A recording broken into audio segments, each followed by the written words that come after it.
को जो clean chit दिए वो सीट का भी काम नहीं है। ये बात मैंने सुनी है तो ये मुझे बहुत दुख है ये बात का, लेकिन फिर भी क्या हुआ, मैं खामोश तो नहीं होंगी। सील कवर के अंदर राघवन ने ये रिपोर्ट यहाँ कोर्ट में प्रस्तुत किया है, वो अपने आप में खुद सवाल खड़ा करता है। आज तक तो जो सीटने रिपोर्ट सबमिट किया है वो सही तो थे ही नहीं, क्योंकि ये आक्षेप बहुत बड़ा पड़ता है, आरोप और प्रश्न चिन्ह पड़ता है सिर्फ बीजेपी के विरुद्ध नहीं, लेकिन एसआईटी के भी विरुद्ध, अगर ये सच होता है। और अगर तीनों एक ही भाषा बोल रहे हैं तो मैं मानता हूं कि इस विषय को फिर समाप्त कर देना चाहिए।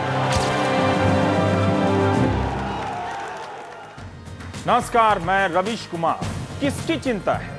उनकी जो गुजरात दंगों के 10 साल होने के बाद भी इंसाफ का इंतजार कर रहे हैं, या नरेंद्र मोदी की जिनका दिल्ली की राजनीति में इंतजार हो रहा है?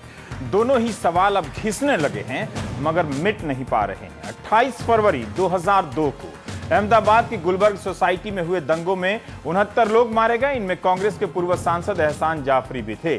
उनकी पत्नी जकिया जाफरी ने अर्जी दी थी कि मोदी सहित 61 या 62 लोगों को इस मामले में आरोपी बनाया जाए। सुप्रीम कोर्ट ने एसआईटी का गठन किया और जांच करने के आदेश दिए। इस एसआईटी ने कल अदालत में रिपोर्ट सौंप दी है। सूत्रों के हवाले से जो खबर आ रही है कि रिपोर्ट में नरेंद्र मोदी को क्लीन चिट दिया गया है।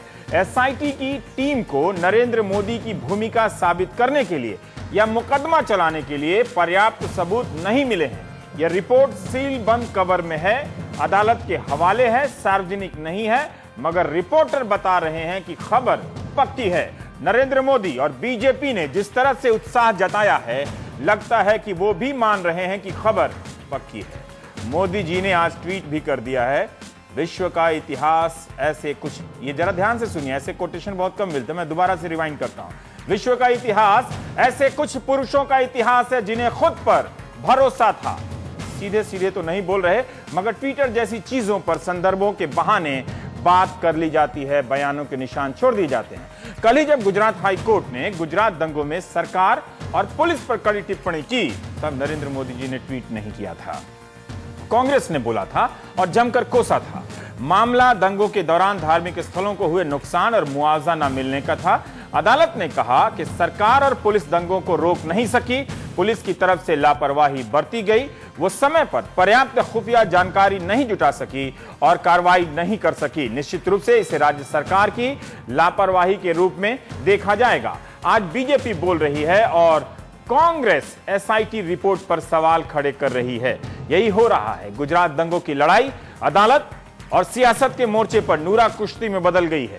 अदालत की हर टिप्पणी और फैसले से कभी मोदी को फटकार मिलती है तो कभी जयकार के रूप में देखा जाता है। गुजरात दंगों के मामले में नरेंद्र मोदी के खिलाफ सीधे तौर पर कोई केस नहीं चल रहा है। यह पहला मामला था जब जकिया जाफरी ने एफआईआर दर्ज करने की अर्जी लगाई थी, यानी क्लीन चिट मिला तो नरेंद्र मोदी सीधे सीधे बच निकलेंगे। इसी एसआईटी की रिपोर्ट पर मोदी के एक मंत्री माया कोडनानी को भी जेल जाना पड़ा, तब कांग्रेस ने स्वागत किया था। आज वो सवाल खड़े कर रही है। सवाल उठता है कि क्या एसआईटी की रिपोर्ट के बाद नरेंद्र मोदी राष्ट्रीय राजनीति की तरफ तेजी से बढ़ेंगे? वो कौन से विश्व का और कौन सा इतिहास बनाने वाले हैं? बीजेपी के अध्यक्ष गडकरी भी मोदी को प्रधानमंत्री पद का दावेदार बताने लगे हैं। ऐसा क्यों होता है कि अदालत की हर टिप्पणी, हर रिपोर्ट नरेंद्र मोदी के राष्ट्रीय राजनीति में कदम रखने के ऐलान के चश्मे के साथ देखा जाता है? बात करेंगे और यह भी बात करेंगे कि क्या कानूनी रूप से मोदी को घेरने की लड़ाई नूरा कुश्ती में बदल गई है? जकिया के लिए कौन लड़ रहा है, सरकार, कांग्रेस या एनजीओ, या फिर अकेली जकिया जाफरी? और हमारे मेहमान आपके स्क्रीन पर दिख रहे हैं। अर्जुन मोढवाडिया साहब हैं, आप अध्यक्ष हैं गुजरात प्रदेश कांग्रेस के। पिंकी आनंद जी दिख रही हैं, आप हैं वकील हैं सुप्रीम कोर्ट की और बीजेपी लीगल सेल की सदस्य भी हैं। अर्जुन मोढवाडिया साहब जी का परिचय हो गया। तनवीर जाफरी साहब हैं, आप सूरत से हमारे साथ जुड़ रहे हैं।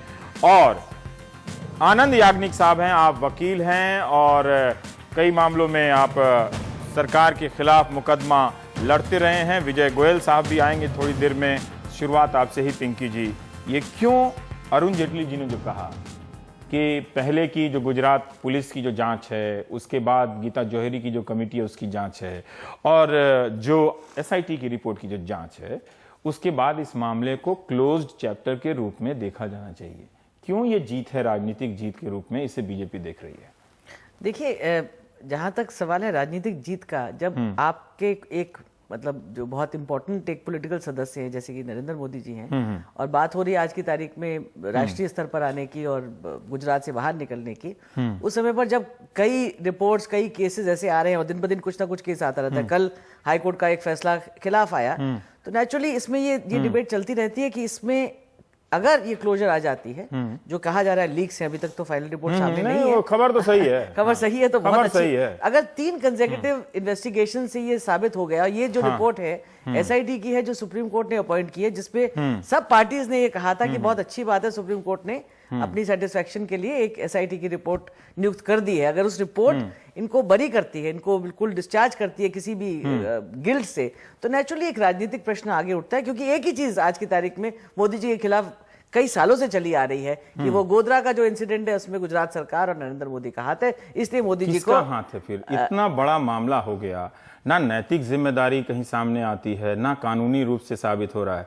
कहीं ये मामला वैसा नहीं है कि 2G मामले में प्रधानमंत्री और चिदम्बरम की भूमिका साबित नहीं हुई, उसी तरह से गुजरात में नरेंद्र मोदी की भूमिका साबित नहीं हुई। जहां तक 2G का सवाल है उसमें तो कुछ और प्रश्न उठेंगे, लेकिन जहां तक इसका सवाल है, जब भी किसी दंगा फसाद में कोई इंसिडेंट होता है, और खास करके जहां पर जैसे आपने गोधरा में देखा जो हुआ, कर सेवक्स की पूरी उनकी जला दिया गया उनको। मैं गोधरा की बात नहीं कर रहा हूं, मैं दंगों की ही बात कर रहा हूं। मैं सिख दंगों की भी बात कर लूंगा, मुझे कोई समस्या नहीं है। आप बात किसी दंगे की कर लीजिए, लेकिन दंगों में किसी को गिल्टी ठहराना बहुत आसान नहीं होता, क्योंकि कई चीजें होती हैं स्पॉन्टेनियस। इसमें सरकार के खिलाफ जो एलिगेशन करी गई थी वो लगता है, जो समझ में आई है, भी जो भी रिपोर्ट्स आई हैं वही गलत हो रही है। कहा गया था कि मोदी जी ने एक मीटिंग होल्ड की थी जिसमें कहा था कि आप बिल्कुल पीछे हट जाइए, किसी को सपोर्ट मत करिए, जो होता है होने दीजिए। वही मीटिंग के बारे में कहा जा रहा है आज की तारीख में क्लोजर रिपोर्ट में कि शायद वो मीटिंग कभी ऐसी हुई नहीं थी। इनफैक्ट यहां तक बात आ रही है कि संजीव भट्ट जी जो एलिगेशन कर रहे थे वो भी शायद इस मीटिंग में नहीं थे। अगर ऐसी बात है तो नेचुरली ये कैसे हो सकता है कि आप सरकार के विरुद्ध कर दे? अगर राइट्स होंगे, किस प्रकार से गवर्नमेंट इसमें अपना एक्शन ले सकती है, ये एक लाजर मुद्दा है, नैतिक जिम्मेदारी और एक कल जो अदालत ने कहा उस पर आप क्या कहना चाहेंगे? कल जब अदालत ने कहा कि जो गुजरात सरकार और पुलिस दंगों को रोक नहीं सकी, पुलिस की तरफ से लापरवाही बरती गई, समय पर पर्याप्त खुफिया जानकारियों को नहीं जुटाया गया, अब ये सारी चीजें सबूत तो स्टेट क्राफ्ट में मिलते नहीं है। नहीं देखिए, इसी तरह से जिस तरह से 2G घोटाले में नहीं मिले, मैं बैलेंस कर देता हूं। नहीं, लेकिन बैलेंस आप इसलिए दो चीजें नहीं कर पाएंगे। 2G स्कैम की जहां तक बात है, वो अल्टीमेटली एक मैजिस्ट्रेट के पास केस जाता है, वहां पे मैजिस्ट्रेट बयान वगैरह में देखता है। सुप्रीम कोर्ट ने अल्टीमेटली इसमें कुछ निर्णय नहीं किया था, यही कहा था कि ट्रायल कोर्ट करेगी निर्णय।